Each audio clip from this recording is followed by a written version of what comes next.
Good Shepherd training, Montessori Principles in Protestant Practice. And I am Dr. Jane Jacques, and just taking the opportunity through this training to show you what I've been doing with preschoolers and older children for at least 15 years in United Methodist churches and in other settings. Today we are once again at a preschool in a church that is not United Methodist, in a setting that is shared space that I use for leading spiritual formation for children as young as 2.5 up to perhaps just having turned 6 at the end of a school year.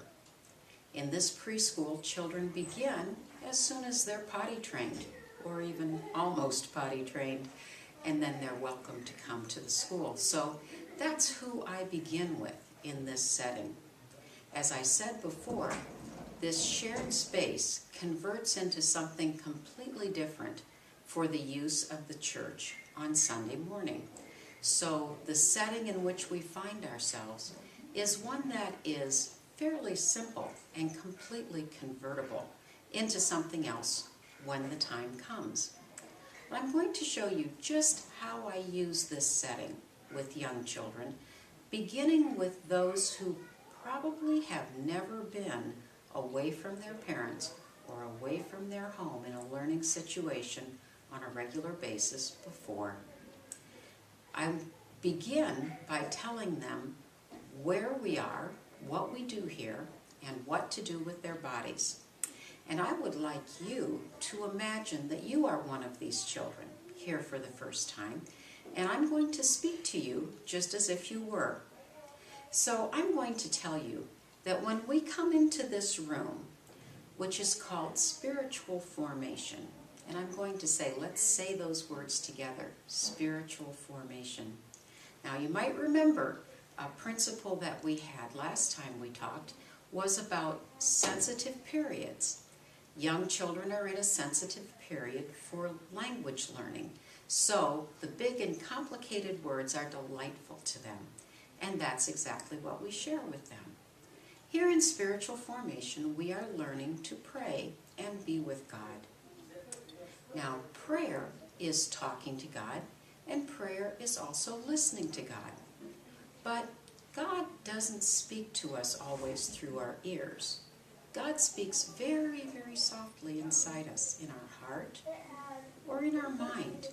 If we're going to listen to God, we're going to have to learn to make our body quiet. You might, as you watch this video, overhear some sounds that are coming from the hall or from another room. That's typical in this preschool environment. The entire floor is filled with children in adjacent rooms, and the walls are very good at conducting sound. Nevertheless, children in spiritual formation do learn to quiet themselves and to focus on God and to pray, both as talking to God and listening to God. So it's important to know what to do with our bodies. When children come in, I tell them to sit on the tan line of the carpet. You'll notice this carpet has a tan line that goes all around the outside. I tell the children that they can sit on this tan line, or this one, or this one. But this tan line is the one that I use. I'm going to be showing them some things, so I need that whole tan line. Whatever setting I am in, I will attempt to get a carpet with a similar configuration. Or if it is the custom of the church or the setting where I'm teaching to use chairs rather than sit on the floor, then the chairs serve the purpose of the tan line. What I am doing is telling the children where to put their bodies. A lot of times in Christian education settings, we worry a little bit about discipline, about children not paying attention or not doing what we hope they will do during the limited time that we have with them to share with them about Jesus and about God. I find that children do really well when they know what's expected and when they are given positive direction about how to do what's expected. That is to say, rather than telling children who have been allowed to get rowdy, be quiet, from the very beginning I will anticipate their need to know what to do with their bodies and their mouths to control them. And so I'll just tell them when we begin, when we come into spiritual formation, we sit on the tan line of the carpet. Now, I'm going to sit on my tan line, and I'm going to speak to you just as if you were a 3 or 4-year-old child coming into this learning environment for the first time.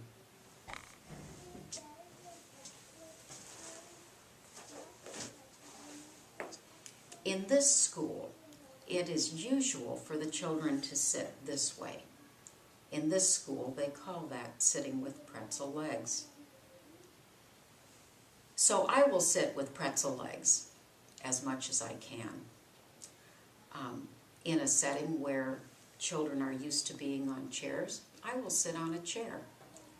And if I'm in a setting where we sit with pretzel legs and I just can't pull it off anymore, I will say that, you know, at your age, sitting with pretzel legs is a very easy thing to do. But I'm older. At my age, sometimes I need to sit differently. And then I will often sit this way, as I did last week when I gave you a presentation. I simply explained that it's different when you're older. They understand that. They don't know how much older I am, and of course I'm not going to tell them. Just being grown up is enough. So if you're 18 or 19 or 20 years old and you don't want to sit with pretzel legs, just tell them it's harder when you're older. It's the same. Well, when we come in, the first thing I do is introduce myself. In this setting, I'm Miss Jane. In another setting, I might be Pastor Jane, or I might be Pastor Jacques, depending on what the custom of that place is. And the custom of this place is for me to be Miss Jane, so I introduce myself. And of course, I tell them about spiritual formation, what it is, as I've told you before. And then I say that the very first thing we do when we come into spiritual formation is that we greet each other. And then each person gets to say one thing that's important to them. Now, greeting is a Montessori approach that in the Montessori method is referred to as grace and courtesy. We're teaching children how to get along with other people. What we do in this setting is we sing hello, and at first we just sing a simple song without clapping, and then when they have learned that very well, we will add clapping. We will clap to the beat, and I will explain to them what the beat is, so that they are always learning something that will be helpful to them at the same time that they have their learning within this class. So I'm going to sing, and I'm going to tell them, when you recognize the tune and you can sing along, please join in. We're going to sing to each person. We usually start on one side, and we will go all around the room. We will sing to each one. Now we sing to each person by name because this is the way of the Good Shepherd, something that you will learn a little bit later on when we hear the parable of the Good Shepherd shared with the children, is that the Good Shepherd knows each one by name. What we do when we sing to each child by name is we are living that theology. The grown-ups who teach children about God and about prayer are modeling the character of God for those children. It's important that I sing to each one by name. Now that's not easy. At this preschool, I have 50 to 70 new children every year. and I'm only with them 45 minutes a week. Ways that I typically remember people are by differences in their voices or by differences in their hair. Well, in this setting, I will tell you, practically every child's voice sounds the same as the next child's voice, and the majority of the children have the same color hair. It makes it a little difficult for me. So I make name tags, and every week the children's name tags are pinned on them. I will have learned the names of the children before too many weeks, but I will also feel a little insecure about it and always put on the spot when they're there before me with their hairdos all the same and their voices all the same. So I just have them wear the name tags all year long. That way I don't make mistakes when we sing hello. So I'm going to sing hello. Now, I do teach them how to shake hands. This is a grace and courtesy learning, something you need to know in order to get along in the world. With 3-year-olds, 4-year-olds, and even many 5-year-olds, they don't know that when you are greeted, you should look at someone, and they don't know that when you are introduced, you might need to shake hands. So we teach that. It's a skill for life. And remember, we said they want to learn to become skilled at learning. So when I'm teaching that we're going to sing hello, I'm going to tell them exactly what we're going to do. I will go around the line and I will touch their right hand, their wrist. And I will say, when we shake hands, I am going to touch this hand and this hand and this hand and this hand. I will go and touch each child first, and they will have the memory of my touch. They won't remember it perfectly, but in time they will, and they will extend the right hand to me to shake it. If someone doesn't remember that and extends the left hand, I don't make a big deal of it. I just will whisper to that individual, the other hand. Or maybe shake my hand just a little and say, head just a little and say, the other hand. It's not a big deal.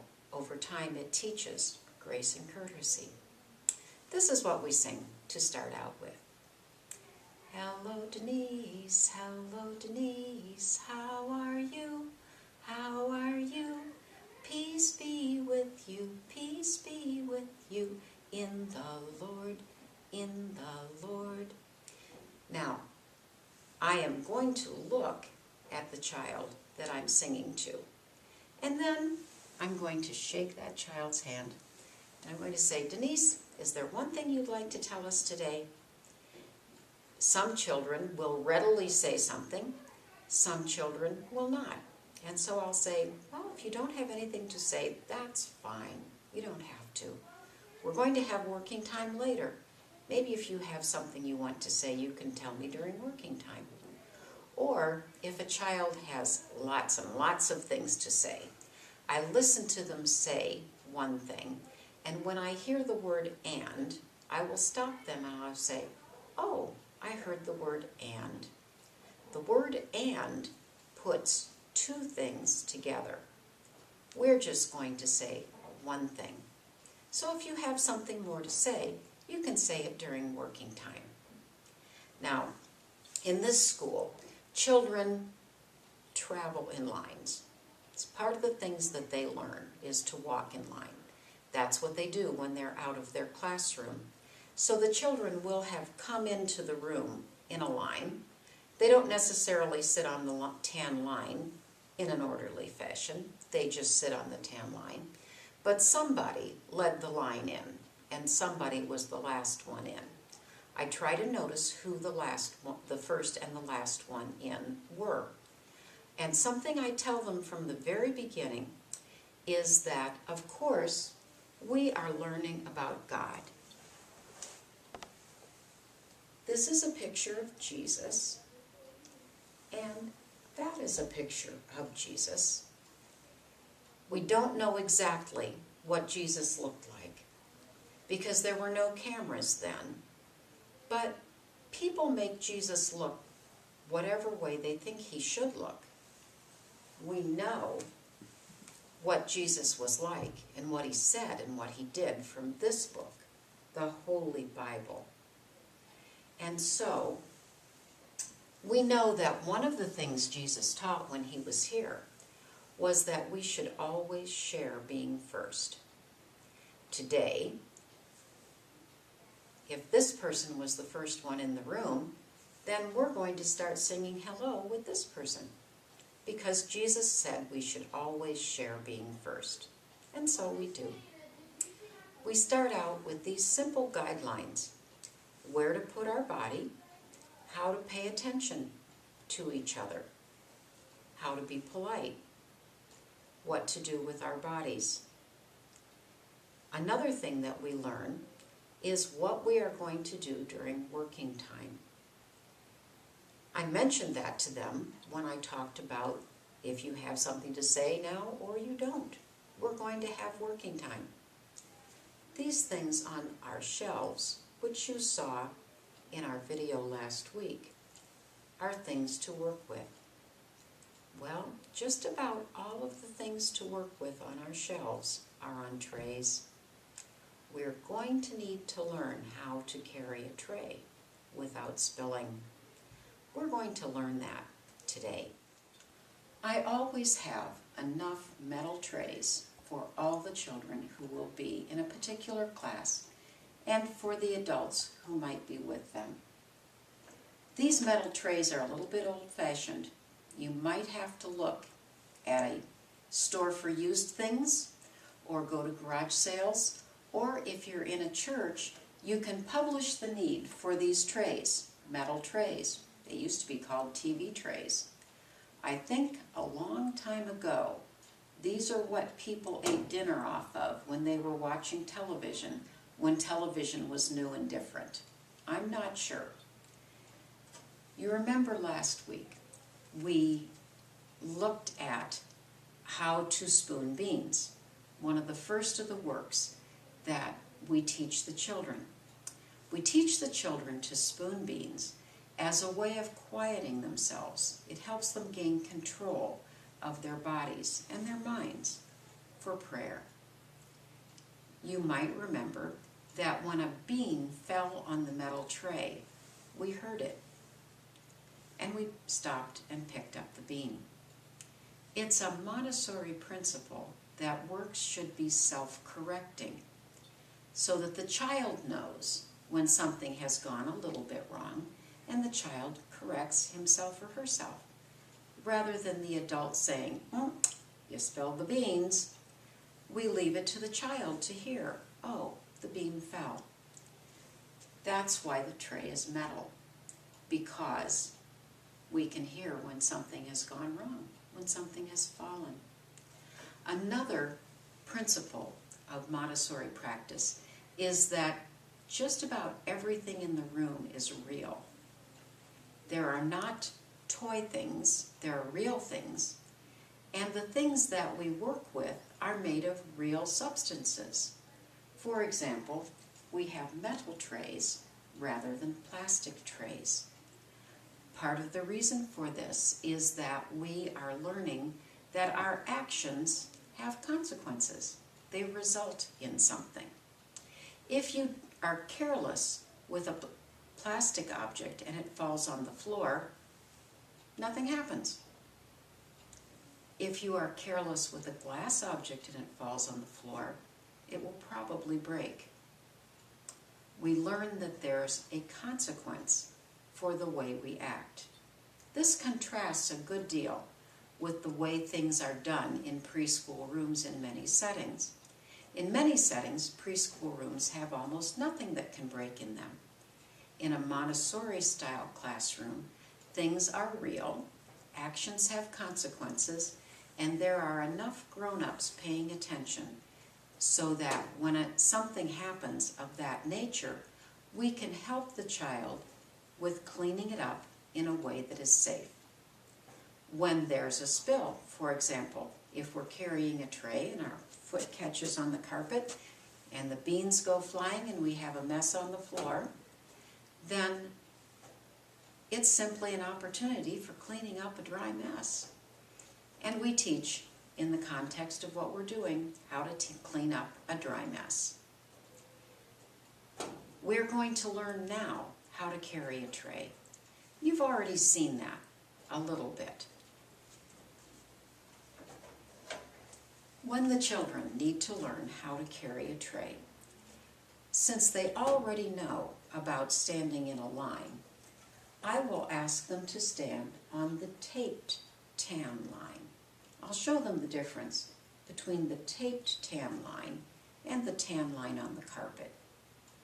I will ask the one who is line leader for that group to stand at the corner, and then I will help each child place its body in the right place, with a little bit of distance in between each one, so that we have room for carrying a tray. This may seem highly directive, and it is, but that direction helps the child know where it can be successfully at a given moment, and it's something that the children really welcome. I've never had a child show any kind of hesitation or resentment at being told where to put its body. So I will have them spaced along the line, and usually classes in this room take just about that one line. And then I will show them how to carry a tray. When we carry a tray, we put our thumbs in the middle, like this. And then we have our fingers underneath, flat like the floor. If we carry the tray that way, we can carry without spilling. I also tell them to keep their arms out like this. It's easier that way. Things don't spill as much. We begin just by quieting our bodies, by walking on the line, and we sing very familiar tune. This is the way we walk the line, walk the line, walk the line. This is the way we walk the line, so early in the morning. And I tell them it might be easier to walk the line if you put your hands out like this. We usually walk around the room on a taped tan line. This is the way we walk the line, walk the line, walk the line. This is the way we walk the line, so early in the morning. Then we get our trays. Every time I give them a tray, and I will be doing this probably for 3 weeks at the beginning of the class year. I tell them to put their thumbs in the middle, and with young children, I will probably have to hand over hand move their thumb to the middle. And I show them what it looks like to have my 4 fingers underneath so that the tray is flat like the floor. And my arms are out. That's why we need a little space between our bodies. And then we just walk that same tan line, and we sing again. This is the way we carry a tray, carry a tray, carry a tray. This is the way we carry a tray, so early in the morning. Now, with very young children, this may be all the further you get on the first day. Next time they come, you're going to want to help them carry a work. And the work that we carry is really a work of God. When we're introducing young children to God, we say that God is the one who made everything. God made the animals, and God made people. God made all the plants, and God even made the ground that we walk on. God made this little creature. It lived in a shell. The creature isn't there anymore. But isn't the shell beautiful? It was like its house. God made creatures who live in water. That's a work of God. Talking about God for the first time, we can show something wonderful, like this very big shell.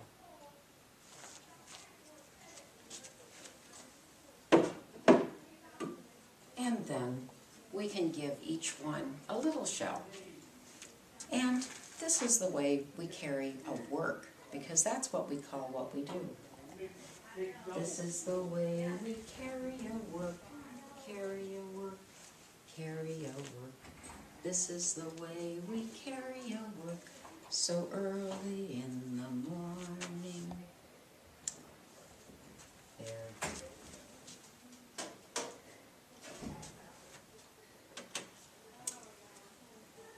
Now you will recall I said we walk all the way around the room.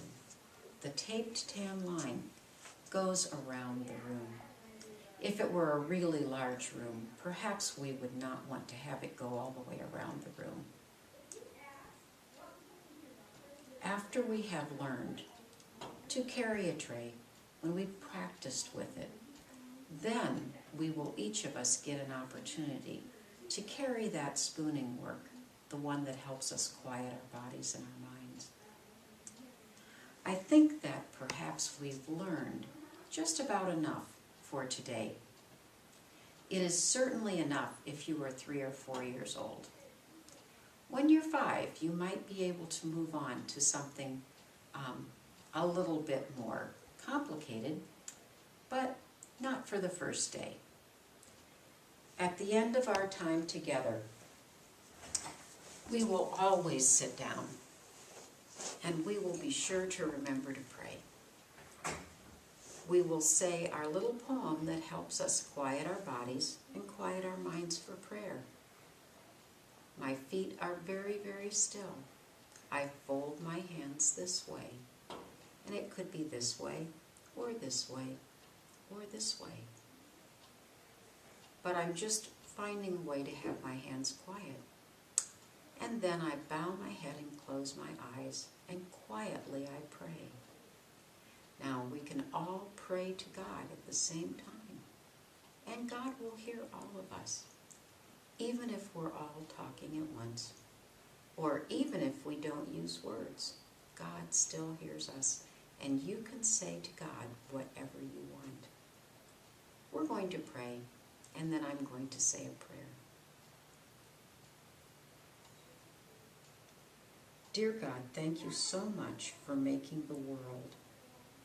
Thank you for making us, and thank you for making the animals, and thank you for making all the creatures that live in water and the beautiful shells. They are so beautiful, and we love you very much. Amen. Now, with the youngest children, or really children of any age, I don't use a repeat after me prayer. I model praying myself. I give them the opportunity to pray. And I will tell you that in the time that it takes the very young child to learn how to carry a work on a tray without spilling it, and what to do with its body in this room, in just about that time, that child also learns to pray to God in the child's own words, so that in not too much time at all, I will have a classroom of children sitting on this tan line, and when it comes time to pray, even the youngest will pray to God in their own words. And then I will say a simple prayer that models prayer for them, and I will say amen, because that's what we do. Thank you, and I hope we'll see you again.